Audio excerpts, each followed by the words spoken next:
Hi guys, welcome to Fighting Talk Wales episode 11. Myself, Ciaran Gibbons, along with John Scriven. I suppose the most obvious place to start off, John, is Chris Jenkins finally having a bit of luck. Well, not luck really, because he made his own luck, but finally getting his opportunity and finally winning that British title. Yeah, brilliant. Congratulations, Chris. You know, we've been saying for years, haven't we, since Prize Fighter and late fights when he fought Tyrone Nurse and stuff, he's up there. And as you said, he needed that little bit of luck and the right opportunity. And last Friday, he had that. Yeah. I was surprised, the odds of the fight. I mean, Chris was a massive underdog, 5-1 underdog. I mean, I don't know whether the bookies just looked at Chris's record and had no idea really how good a boxer he was. Yeah. But, I mean, I said to you earlier, I mean, I wasn't actually even that surprised how good he looked. No. I expected him to look that good. Yeah, cracking fight. You know, normally, Chris, you see him looking for that left hook to the body, but he was boxing over an upright straight puncher and catched him lovely with that right hand over the top. Really nice display of boxing. I was impressed. And one thing I think perhaps Gary Lockett has done with Chris is made him a little less reckless. I mean, Chris, like in the past, you'd see him. I think actually in his last fight fight before this in Newport, a couple of times, he bangs his gloves together, and you just know he's going to let go of the flurry of shots. But he's a lot more controlled, and I guess that comes down to not getting his head battered and cut, which obviously hindered him in the past. As you said, Gary has controlled him and slowed him down, but I think that's what used to work for Chris was his work rate and his high energy. But then it was you can get caught with the head and everything like that with the can. Now he's boxing, it looks a lot better, doesn't it? Yeah, and also it was good to see as well. I think a couple of times towards the last third of the fight, when Chris felt he had Garden hurt, he did start to put the pressure on and was unloading some really good combinations. And I think he was only maybe 30 seconds away from getting a stoppage. The bell, I wouldn't say saved Garden, but it certainly done him a favour. He's waiting for that bell, and he was lucky it went when it did. Yeah. And the last that last round, oh wow! we was at the boxing show, and it was me, Gavin, Reese, and a couple of the boys. We was watching it there, and that last round at the old club. Come on, Chris! It was looking like he was going to stop him, wasn't it? Yeah, and I think everyone across Welsh boxing seems to be so pleased for Chris because they all realise, probably people perhaps maybe watch on BT Sport or people in England don't realise Chris's story, how difficult it's been with cuts, with sort of promotional issues and etc. And just it looked like at one point he was going to be the man who just never quite made it. I know. No one deserves it more. And as you say, over the years, like the opportunities that have fallen through for him, he's had so much bad luck with the fights falling through, and opportunities just slipping just out of the net. And at any point he could have thought, right, I've had enough of this. And I'm sure other boxers have been in this position and have quit and walked away, but he's dug in there, haven't he? Stuck to it. Must have been hard on his family and everything else, because the money wasn't coming in, and I know he was working now and again, but he stuck at there, and it's worked out for him. Yeah, and well, hopefully now Chris has got this British title and he can make a few quid. And I mean, 'cause rather than him have to chase other people now, people will be chasing Chris. Yeah, I think Conor Benn perhaps, as I mentioned, he'd be interested in fighting him. That'll be a big name, a big fight. Yeah, and Chris will do him. Yeah, I think that definitely. I mean, hopefully he just doesn't get cut, but you'll always have that issue with cuts, I think, with Chris. But apart from that, certainly boxing skill-wise, I mean, I'd be confident in taking most British welterweights. Yeah. And I don't know, I'd be interested in you if he's got any intention of moving back down. I suppose he's got this title now, so I guess he's going to stay a welter. The other Welsh fighter on that card, Liam Williams. We expected Liam to win and look devastating, and Liam won and he looked, well, even more devastating than we expected, I think. Yeah. Which is good, because I always think, we all know Liam was levels above his opponent, don't we? And I always think when two boxers are in there and they're not making that statement that Liam did, is he really that good? you know, but then when they make these statements, as Liam did, it proves, you know, he's up there and he is the real deal. Yeah, I think when you're fighting someone who's clearly an underdog, or you're clearly expected to win fairly easily, it's difficult to come out of the fight with any credit, unless you just utterly destroy them the way that Liam did. Yeah, in devastating fashion. Yeah, I mean, the last punch, I mean, it's very questionable whether he should have been allowed to continue. I mean, the ref, well, I was watching on television and with some friends, and I think we were all shocked when the referee said, box on, and then Liam charged across the ring like a rocket, who couldn't wait to get at him. I was shocked, mind, that they even got up, because he was flat on his face when he out, and you know, and I'm very surprised the referee gave him the opportunity to fight on, but then I suppose if it is for a British title and you've got to give him a little bit more of a chance, but I wouldn't have been there and gone. No, it's definitely not, no, but well, the referee was there, but I think questions are probably going to be asked over the referee's decision to allow the action to continue. Yeah. We'll go back now to the 2nd of February, I think was the first pro show in Wales of the year. I mean, I could be wrong on that. Headlined by Ciaran against Henry James for the Welsh super lightweight title. I mean, I was there working on the night. Really good fight. Really impressed by Ciaran. He could have taken an easier fight after the loss to Dixon. Yeah. But straight back in the mix. But it was clear on the night that Dixon was the fighter moving down from welter to super lightweight, and Henry James was moving from lightweight up to super lightweight. And I think on the night you could see the size was a problem for Henry James. Yeah. And he wasn't quite able to. The way James fights, he's quite physical. And when, as the fight was going on, it was clear he just didn't have the power to even hurt Ciaran. And but still, really good performance by Ciaran. So. I've missed the last 3 shows because I've had boys out fighting on the same night, and obviously they've got to come first. But I think I was down in Chepstow that night, and I think everyone was thinking that Henry was going to beat Ciaran that night. I thought it was going to be a competitive fight, but apparently Ciaran done really well. Yeah, and if people, I'm going to give it a little plug now, if you want to watch the fight, it is available to watch now on YouTube, on my YouTube channel, Gibbons Talks Boxing. So it's there, and all the fights from the night are going to be available to watch on the channel eventually, when I get around to putting them all up. Another fight on that night was the return of, well, the second comeback fight of Craig Woodruff. Really impressive performance. And Craig's a boxer I used to always enjoy watching. A few years ago when he was still training with Sammy Sims, and it was great to see him back in action. Yeah. Seen him down in Landassi, I think it was for his first fight back. Looked good, fair play. Like you said, you know, back in the day, a few years ago, he was up there with the best of them, wasn't he?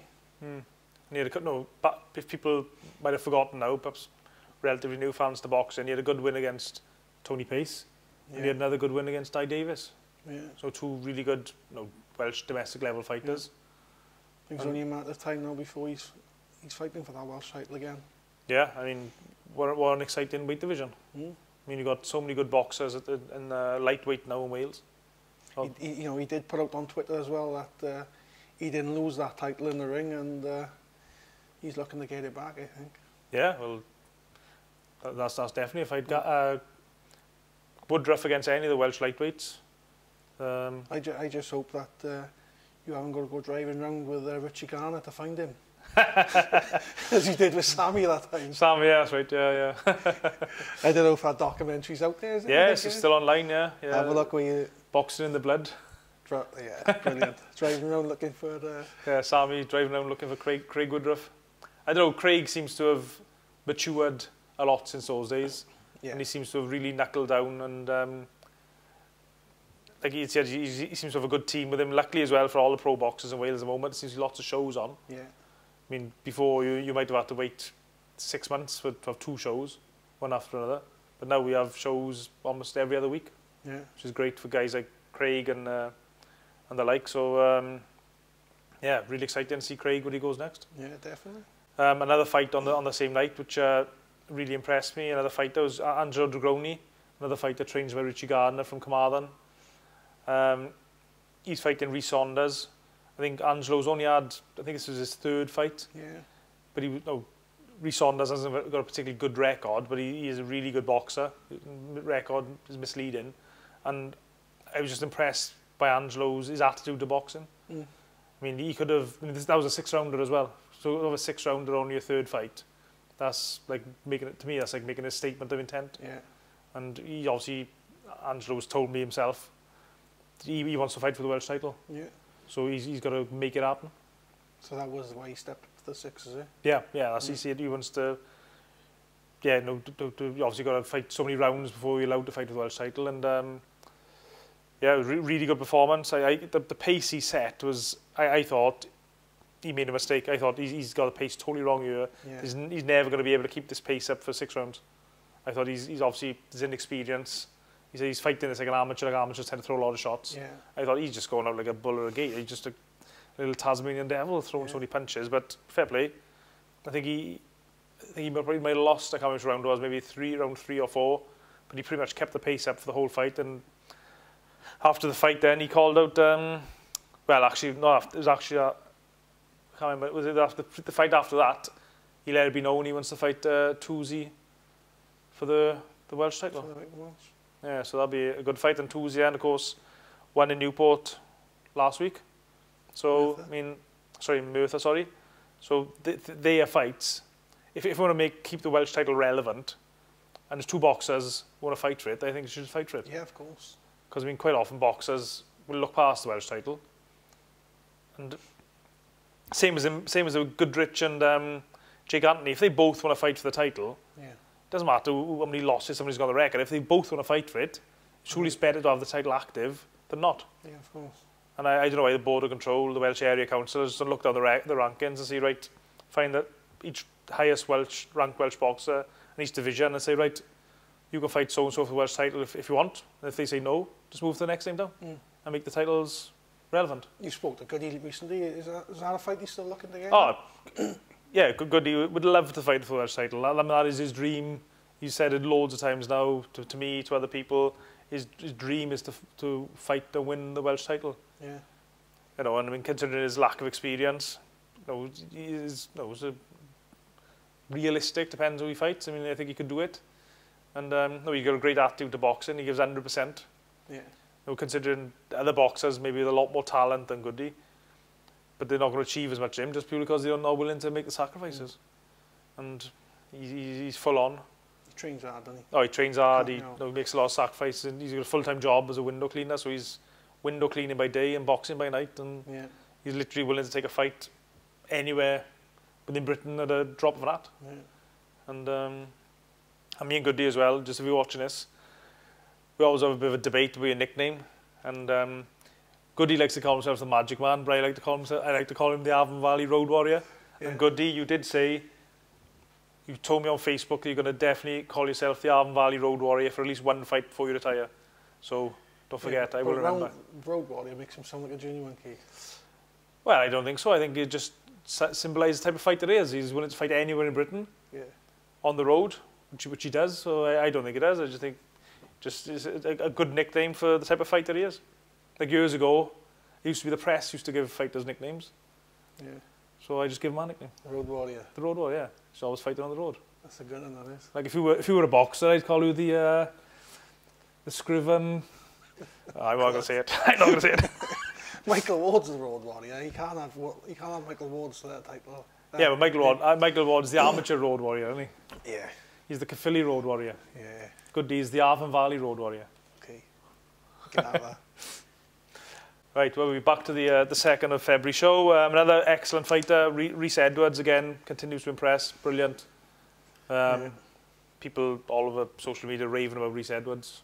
I mean, you probably watched him as an amateur as well. Yeah, seen him. He was a classy boy, isn't he? But I still haven't had the opportunity to see him box live yet. But I am looking forward to it. Really impressive. And I imagine as well, because he got a big following, and it'd be a great atmosphere when he's in the ring, which always adds to the fight, doesn't it? Yeah, definitely. He's got a brilliant team around him. Obviously, Guy Lockett, his trainer. His dad, Mansell, is like his PA, I suppose, Yeah. which takes so much pressure off a boxer. Yeah, of course. Like if I want to interview Reece or whatever, I don't bother contacting Reece. I could contact him. I've got his number. I could ring him, but I just contact Mansell, and then Mansell takes the pressure off Reece. Then. Yeah, and he's fair play Mansell. He's done a great job, hasn't he? Yeah, brilliant. It's a shame other boxers didn't have the help and support of that. Yeah, definitely. I mean, no fair play to Mansell. He's done a brilliant job. So yeah, Reece looked amazing on the card. Well, actually, I think Reece actually learned something in that fight. I think he had a couple of knockouts previously, and the 2nd of February show, he was trying to get another knockout. I think he got drawn into. He made the mistake of trying too hard for the knockout. And when I had a little chat with him after the fight, he sort of admitted that. Then he sort of said that he'd just go hunting the knockout rather than looking to box. And then in his next fight after that, in the Vale, he was boxing and he just landed a perfect uppercut. And probably one of the best punches. He actually told me after the fight, best punch he's thrown in his career. And he said he wasn't trying for a knockout, just it flowed. So well done. But he needs to make these mistakes to learn from them, doesn't he? So it's good that he's doing them early in his career, and and still coming away with the win, which is. Yeah, and another just worth mentioning about Reece. He got obviously more prior his promoter, investing a lot of time and money into Reece. He obviously you can tell he's a talented fighter, and like you said, he sells a lot of tickets, which makes the promoter's dream really. Somebody who can box and sell tickets.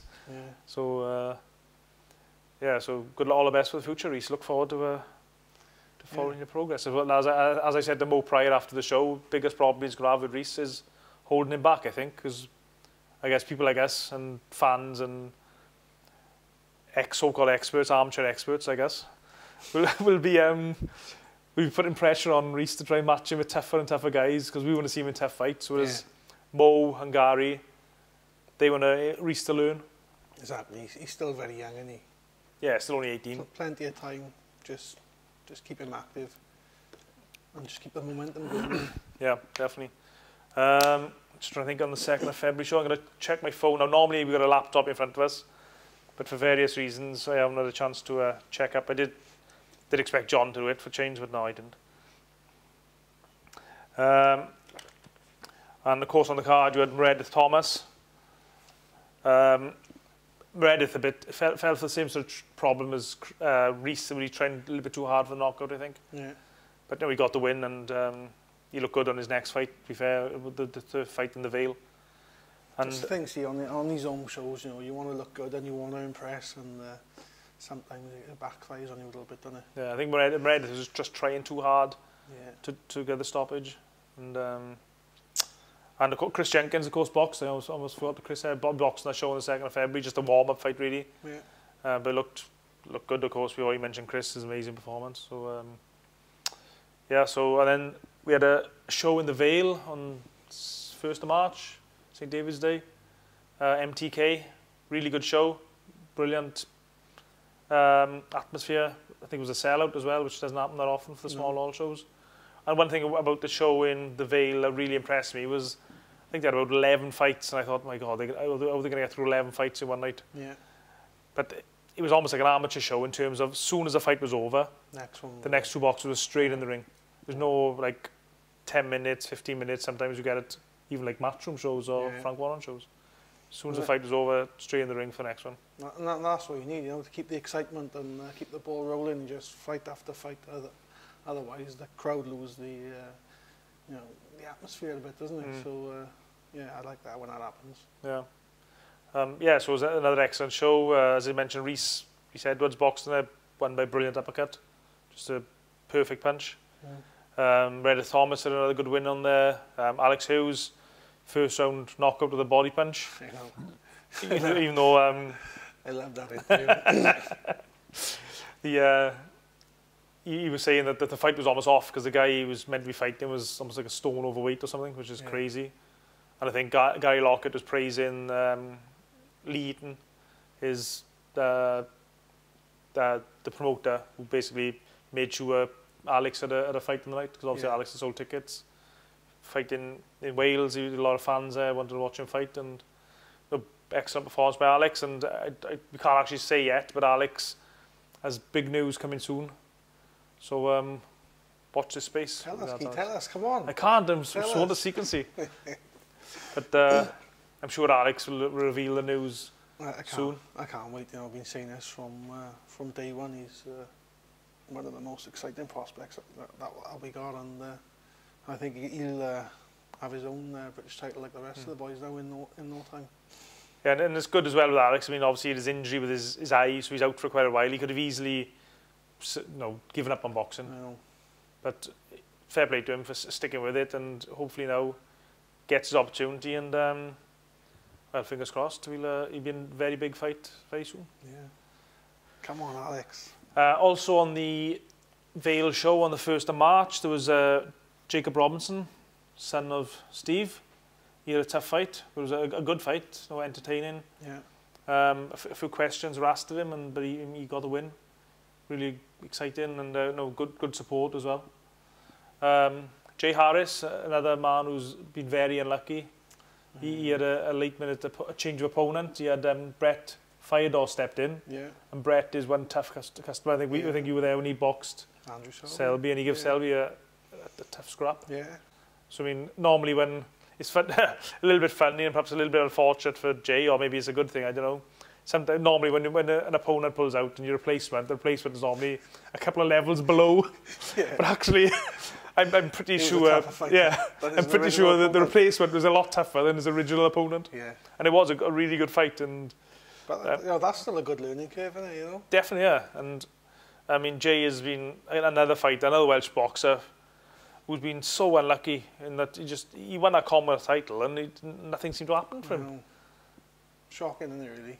Yeah, like normally you'd think Commonwealth title, then you'd move on to the next one, but for whatever reason, Jay didn't seem to have any luck in terms of getting big fights, but all of a sudden now he's been mandated to fight Selby for the British title, but obviously that's not going to happen. But he can obviously fight for the British title. Hopefully there's somebody around in the flyweight division to face him. Yeah. He's had a couple of big fights coming up. So he was telling me after the fight he's gone from having no obvious opportunities to like 2 or 3 really good potential fights in the near future. Well, that's good, isn't it? And he's such a lovely guy as well, Jay. I mean, I know you've met him, and real nice guy, and hopefully, well, you'll have some big opportunities later on in this year. Yeah. Angelo Dragoni boxed as well on the card. Angelo, another solid performance. As we said, he's looking hopefully get a fight with Tuzi. That'll be good. Sort of Swansea, all West Wales type of fight. I think Welsh boxing needs those type of fights. I think that's a good 50-50 fight as well. Yeah, I'd say so, yeah. At this moment in time. Yeah. I think Tuzi's like a good boxer, quite skilled, quite fast. He probably hasn't... I don't think he's fought anyone as good as Rhys Saunders yet in his pro career. No. So hopefully the board of control will allow that fight to happen soon. I know Richie Gardner's lobbying for it in the style that Richie does, quite vocal. Yeah. Hope trying to make it. I'll have to check, just...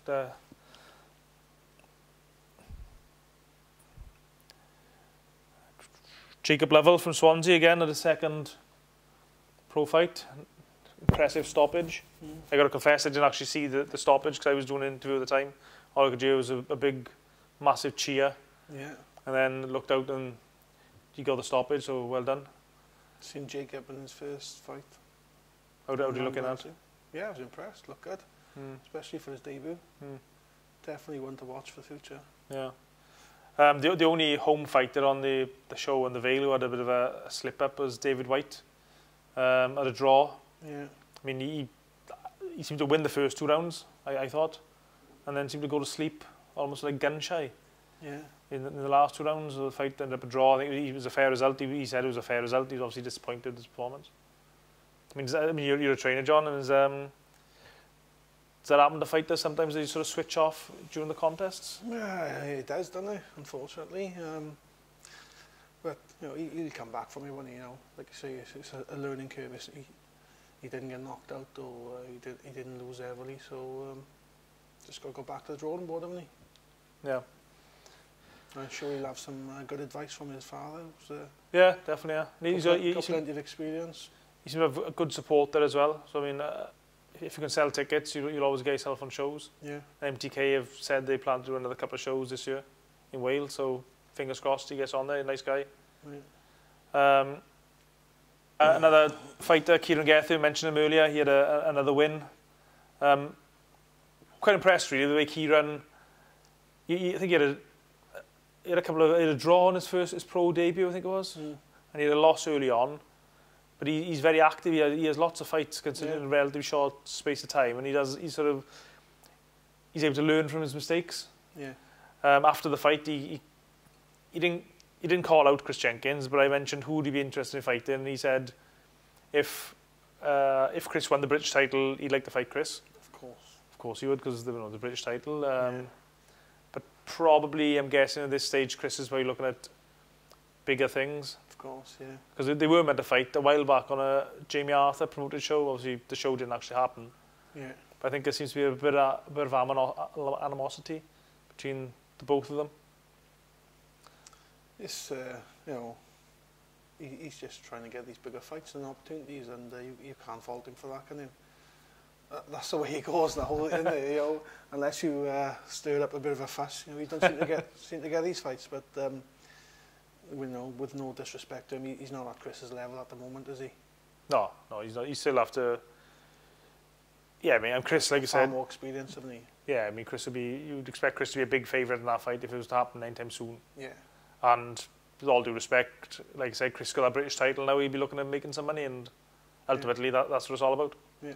But like you said, fair play to Gethin. He has been active, and I think he's fought twice within a matter of weeks or a month. He fought 2nd of February in Newport for the Welsh super lightweight title, and he fought again on the MTK show. Yeah. And I think he's actually got a...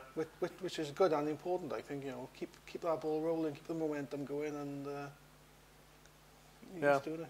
Because quite often with a lot of pros, they have a fight, and then they've got another fight scheduled for 2 or 3 months. Yeah. They go off the boil, they stop training, put a load of weight on, and then they got to, after the training camp is getting the weight back off rather than doing anything technical. And little things you learn in a fight.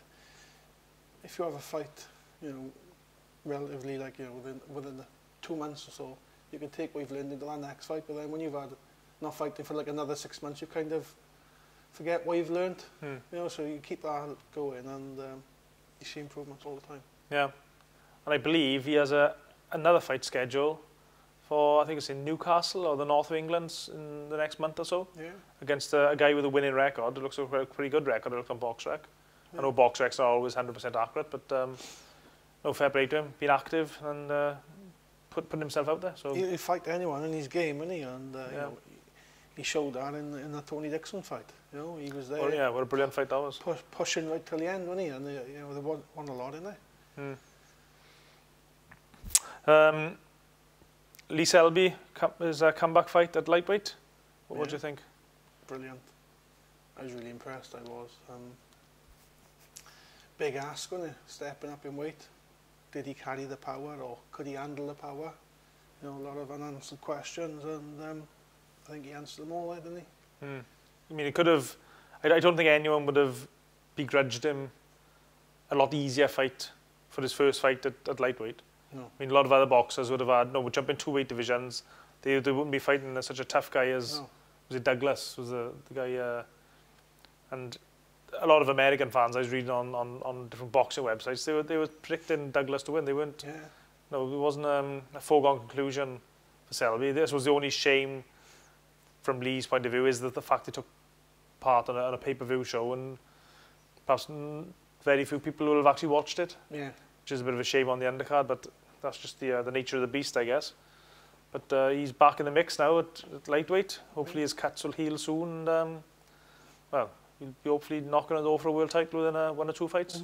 But as Tony commented on somebody's status on Facebook, Lee Selby doesn't pick easy fights, and he certainly doesn't. But what impressed me on fight night.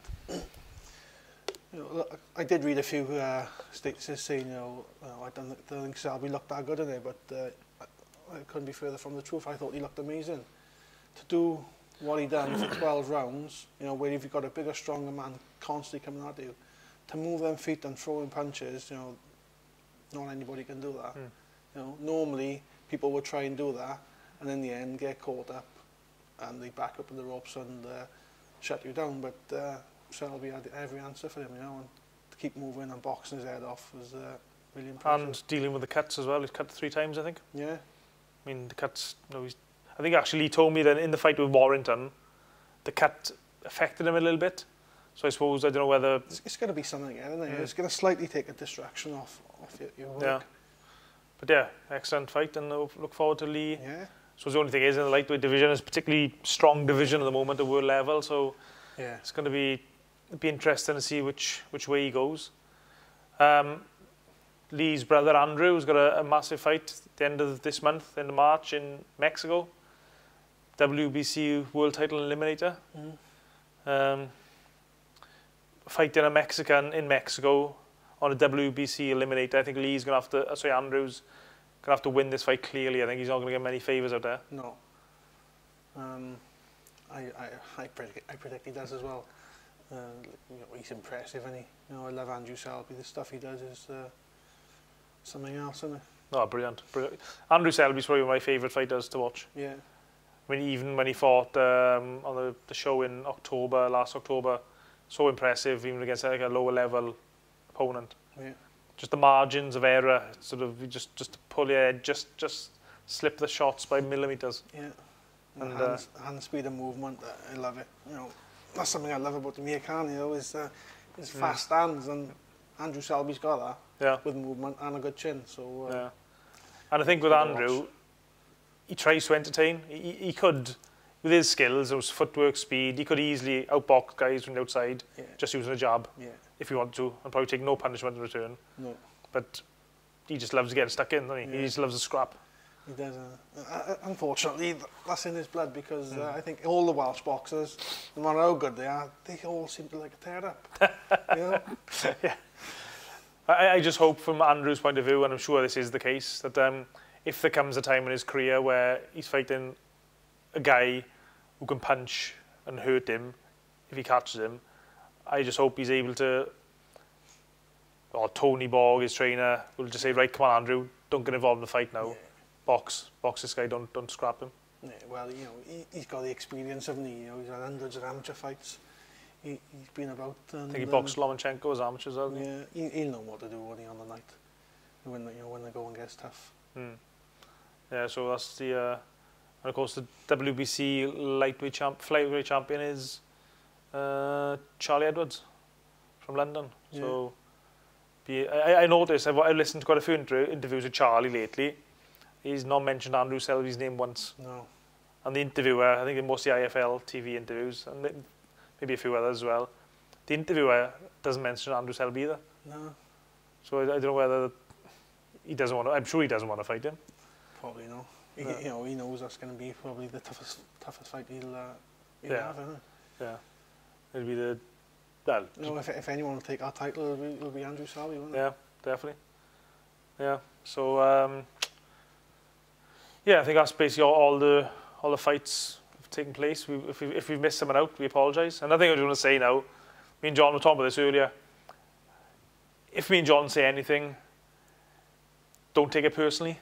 Like if we think a certain boxer has lost a fight, or a certain boxer has won a fight, it's only our opinions. There's nothing personal against any individuals. No. You know, we just try and give our honest opinion. I mean, so. But no, don't take it personally. It's just if we think boxer A is beating boxer B, we'll say it as we see it. So don't take it to heart. It is one of those things, you know. Even as a boxing coach, when one of my fighters lose or whether they win and somebody says something, it's hard not to take it. You know, you're not taking it personal, but you know, you take kind of a bit of offence to it. Like you think, oh, you don't like it, but you know, we're only here to try and help and promote Welsh boxing and promote your fighters. So you know, we don't mean any harm or personal. Yeah, it's just we're just giving our opinion. We have a chat about it. But just got to try and be realistic, haven't we? Yeah, I mean, there's no point just saying we think every fighter has won his fight, because well, you know, credibility there, will it? No. So the most recent show in Wales was the ill-fated Merthyr show that took place last Saturday. Of course, originally it was Cody Davis against Morgan Jones. Cody Davis pulled out of the fight no, well, we all know what's happening. So all the best, Cody. I mean, our thoughts are with you, and I sincerely mean that. So that fight was obviously off. Then Gavin Gwynn got injured, genuine injury. His knee was quite bad in the brace. I saw him at the Vale show. He's really gutted. He actually told me, and it was quite moving when he said it. He said when the doctor told him that he wasn't able to box, he just said he burst out crying. Yeah. Because, you know, obviously Gavin's 100% to boxing. Yeah. He's so dedicated, and he just said he burst out crying in front of the doctor when he was told he couldn't fight. Well, you know, we both know, we've been down there and we see, you know, how hard he's been training for this, and you know, he's got a good momentum going, and I bet that was devastating news for him. Yeah, and I actually interviewed Gavin, and I actually interviewed his commercial director, Phil Whaley. And I will say, you mentioned earlier about Mansell helping Reece out. Yeah. Obviously, Phil does a similar type job with Gavin. Yeah. And it's that, like, Phil is always there. He sends you messages on Facebook every now and look at Gavin doing this, look at him on the bag, look at him skipping, look at him sparring. And we have a bit of a laugh about it, but he does a great job promoting him. Yeah. And you know, if you ever want to get in touch with Gavin Gwynn, rather than bothering Gavin himself, you can just contact Phil, and Phil will arrange everything for you. Yeah. And he does a great job in getting him sponsors, and it's great that so many local businesses are supporting Gavin. I mean, Phil, whatever he's saying to these guys, I mean, Gavin's got so many sponsors. I know. Fair play, Phil. Yeah, fair play, Phil. Brilliant job. Yeah, so Gavin is off the show, unfortunately. I think... Thorley. Yeah, Thorley, but they were going to have, I believe, Craig Woodruff was mentioned as a possible replacement for Gavin Gwynn. Yeah. But S4C weren't happy with... I'm not sure if they weren't happy with Woodruff as a replacement for whatever reason. S4C pulled out of the show, so it wasn't going to be shown on TV. So then it was left with Thorley fighting McDonough, I believe, for the Celtic title, which is still an excellent fight. Fight I was really looking forward to. And then Thorley at the last minute, he got injured, so he was out off the show. So the show was left with Morgan Jones fighting Anthony Fox, I think. Yeah. Who actually beat Morgan, which is a big upset. Dropped him as well. Surprised me. Yeah, at least, I mean, I don't know, maybe Morgan took his eye off the ball. Obviously, looking forward to a big fight with Cody Davis. And then, but no, Fox is a tough customer, and as Morgan's found out. But hopefully Morgan can come again. He seems to, his career, obviously he was with Tony Borg for a while. Then he was training up in England with Lee Beard. Now we think he's with Pebbles. Yeah, I think. So hopefully now he'll settle a bit and. Yeah. I think that's all he needs to do is just find his feet again and get that momentum going, isn't it? And you know, because he's a talented boy and bags of potential. Yeah. But like you said, I think he's might have just switched off on the night. Yeah, that sounds it. Yeah. And then Ciaran Goodrich was fighting Sutton. Anthony Sutton. Yeah. I think it's Anthony. Well, anyway, he's fighting a guy from Bristol, Sutton, and he lost by a couple of points. So obviously disappointing for Geraint, but you know, he like we said earlier, Geraint's got limited experience. Yeah. And I spoke to Geraint after, and he said it was a fair result, so there's no grumblings from his point of view. He's out there staying active, isn't he? Yeah, I mean, I think he's learning the hard way, I suppose. A lot of boxers do their learning in the gym. In the amateurs. Yeah, and they learn a trade, but he's learning actually in fights. I suppose from his point of view, he's getting paid for it, so it's probably a good thing from that point of view. As you mentioned earlier, Christian Toosey fought. He had a win. Jake Anthony had a win as well. Trying to think what else was on the card. Oh, it was a good card to start, wasn't it? Yeah. That was one, a really good show. It's a real shame when that happens. It must be so frustrating for promoters when on paper 2-3 weeks before a show they got a good card and all of a sudden just falls apart. Yeah. I remember a show years ago in Sophia Gardens. I think it was actually the last professional show. Sophia Gardens on paper, but 2 weeks before the show was a brilliant show. And then by the time the actual fight night came around, the show had basically fallen apart. Yeah. And it was the only professional boxing show I've been to. They actually had an exhibition on the show because they were so desperate to try and pad the show out. Yeah. I mean, in hindsight, they probably should have pulled the show, but they kept on. They kept on going, trying to keep it going, but. Unfortunately, it happens, doesn't it? Yeah. So, I think that's covered all the shows. I know we probably missed some people out. If we have, apologies.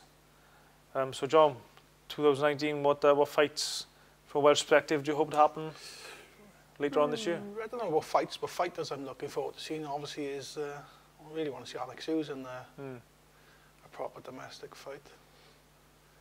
Yeah. Obviously looking forward to seeing where this British title takes Chris Jenkins. Liam Williams, where's he going to go from here?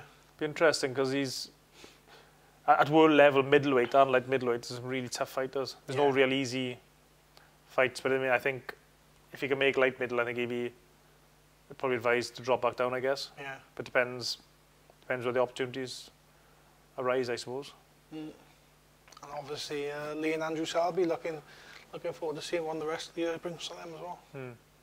Yeah, I hope Andrew gets his shot now because he's sort of he's done it the proper way, hasn't he? He won the British title, fighting for Eliminator now. Hopefully wins this, and then he's in the mix for a world title. What about you, Sofky? I'm not looking forward to nothing. No, nothing. No, you've lost interest in Welsh boxing, really. No, like you, I'm looking forward to the same, similar fighters. Really, I'm hoping Jay Harris can finally get his shot at the British, or a similar type, a real belt. I'm hoping that the Welsh title becomes more active. These vacant titles are fought for. And I think the border control, as I said earlier, the border control, even if it's not the top guys fight, somebody should be fighting for it. Even if someone's only had a couple of fights, as long as the fight is a safe fight in terms of ability levels, well, why not let them fight for it? Otherwise, you're just making the Welsh title irrelevant. And hopefully we can get a couple of Welsh fighters fighting for world titles. The obvious ones are maybe the Selby brothers. Both those could possibly fight for a world title in 2019. Liam Williams, depends how things pan out for him, could fight for a world title. Obviously depends which way he would decide to go.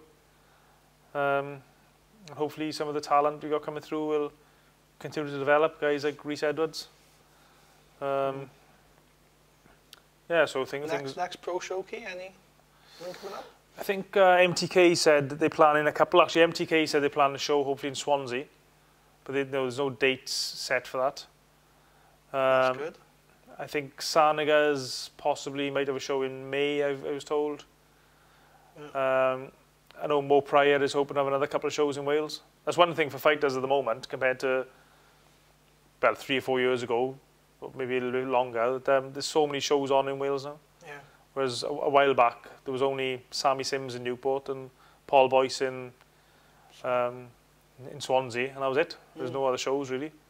So fighters are really lucky at the moment. I know they still got to sell the tickets and do the fighting, but at least the opportunities are there for them, like never before, really.